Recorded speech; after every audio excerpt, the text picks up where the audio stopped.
Hi there, I'm Sam Lowe with One Solo Twin, and I wanted to talk a little bit about the subject of horoscopes. So, we've all had this experience. You're at the doctor's office and you're tired of scrolling through your social media channels or checking your email. And so you look around and your eye falls on one of the nearby magazines. And so assuming that magazine is more recent than, say, a year old, you start flipping through, and you may very well find on half a page somewhere a collection of 12 paragraphs, the horoscopes. And so you look and you find your sun sign and you read. And of course, we've all asked, why would this possibly be relevant to 1/12 of the entire population, right? I recently had a question from one of my clients, and it's why I'm actually doing this video. Sam, why don't you do month by month horoscopes? Well, there's lots of reasons for that. And one of the reasons is that question that you ask when you look at a horoscope yourself. This is, even if it seems to be uncannily accurate for you on that particular day, it's still remarkably general, right? And as a consultative astrologer, I'm looking to dig a little deeper and slice much finer. But have you ever considered, what is an astrologer looking at? What information, what data are they consuming when they are producing those month-by-month horoscopes?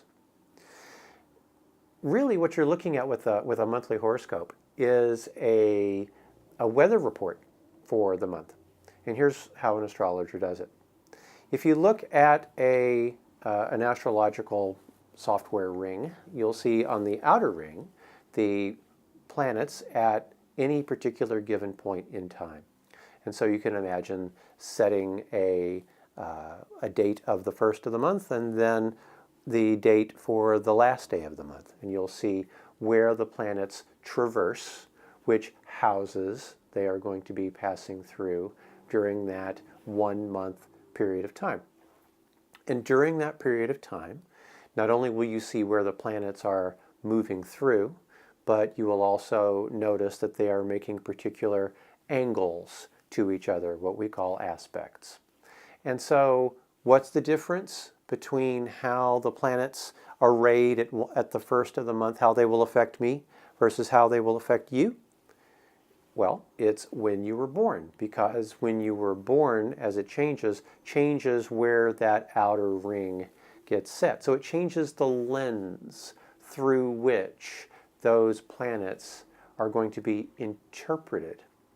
And so one of the things I would suggest you do, if you have a particular astrologer whose horoscopes you enjoy because of the style in which they're written. They may be very stern and serious, and a lot are very entertaining and warm and quite funny. And you follow for a bit, and it's hit or miss, right? Because whichever major aspects or angles that astrologer is zoning in on may not necessarily relate to your particular birth chart.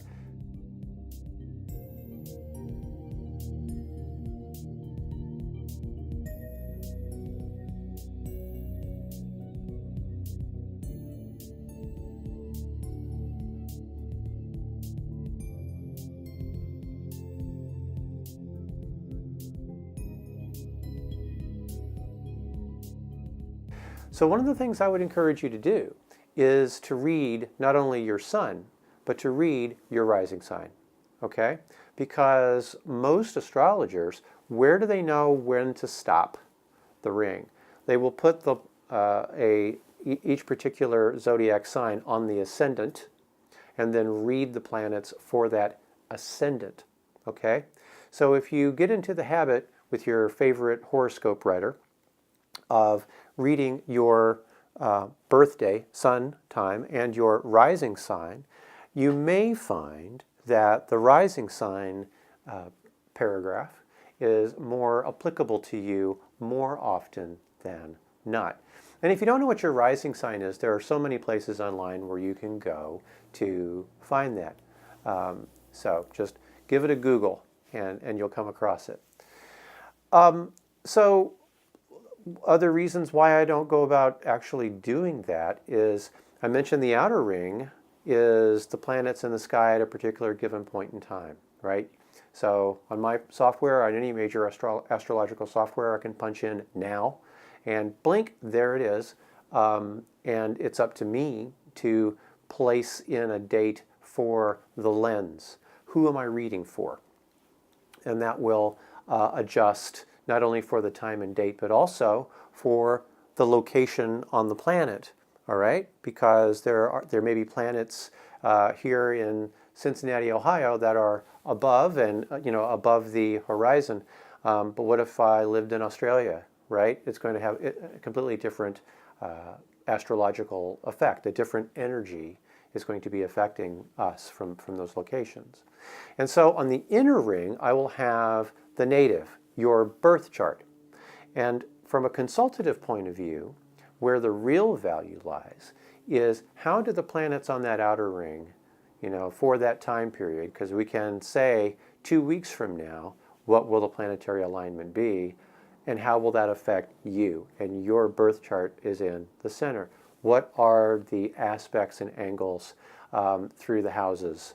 And that's where we can get very rich and very deep to help you understand how you might want to communicate to the interviewer for that dream job on that particular date in the very near future, or whether or not your particular astrological makeup seems to make sense with this other person that you're interested in.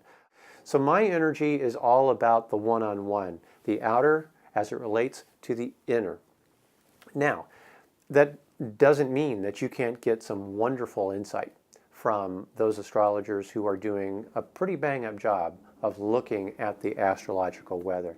And I wanted to take a few moments to recommend the 3 that I go to on a very regular basis. I have absolutely no arrangements or correspondence with any of these individuals, but I respect their work very much, and I've learned a tremendous amount from all 3 of them. So in no particular order, they are Jean Wiley. So a lovely new moon here where you should receive plenty of support from the others in your world. Pam Gregory. So 0 and 29 degrees, as I mentioned last time, are what are called the critical degrees. That they're pivotal. We turn our destiny to some extent when we have aspects at these degrees. And Chris Brennan of the astrologyschool.com. Hi, my name is Chris Brennan, and this is your horoscope for those with Gemini and Gemini rising for the month of November of 2018. Joining me today is Lisa Scheim. Hey, Lisa. Hi, Chris. All right, so let's jump into the planetary transits for the month of November. So here's a transit chart that shows where the planets will start in the zodiac at the beginning of the month and how far through the zodiac they'll get by the end of the month. So Jean bills herself as a transformational astrologer. And I like that very much, that point of view of, understanding where you are from a soul perspective, to use her language, and to help you determine, what kind of growth do you want to achieve. And that comes through in her month-to-month videos and in her soul notes, and it comes through very beautifully in her Twitter feed, which I enjoy a lot. Pam Gregory, her background is very similar to mine. And Pam, if you're watching this and I get this wrong, send me a note and let me know. But I understand that Pam's background is very similar to mine in terms of marketing communications. I've worked in advertising and PR and business-to-business communications for over 30 years. And when you are working with clients who are seeking to tell a story to a particular group of people called their audience, you start to really understand energy and motivation and communication styles. It's a tremendous place to learn the foundational skills that are great for astrologers. And that comes through magnificently in Pam's deep, deep, deep knowledge of all things astrological. Her month-long forecasts are must-watch videos because her sense of history and how she sees the astronomical situation for a month, how it relates to the planet as a whole, and governmental situations and cultural situations. I can't sing her praises enough. And then lastly, Chris Brennan with theastrologyschool.com he's offering in-depth courses.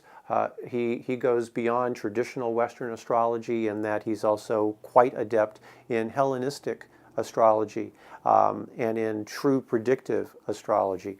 So there are courses where that you can take from Chris. There are extended interviews with other astrologers that I have found remarkably helpful. So each of those folks are doing month by month forecasts that I encourage you to go and check out. You'll learn a lot, and you just might even be a little bit inspired. But if you're looking to go deeper and to understand yourself better, and to make specific goals for yourself and for your own growth and change. And if you're looking ahead to specific things that you want to achieve in the future, or if you want to learn from the past, events of the past that can then be extrapolated out to the future, come and talk to a professional astrologer who understands how that outer ring, those planets up there and down below our planet right now, are affecting your particular natal chart. I sure hope you found this helpful, this little discussion on horoscopes.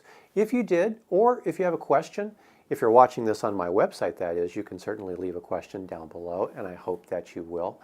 I also hope that you will go and check out Jean and Pam and Chris at the sites that I'd mentioned, and really get a different feel for how different astrologers approach these subjects. I think you'll find it very, very interesting. Again, thanks for watching. We'll see you soon.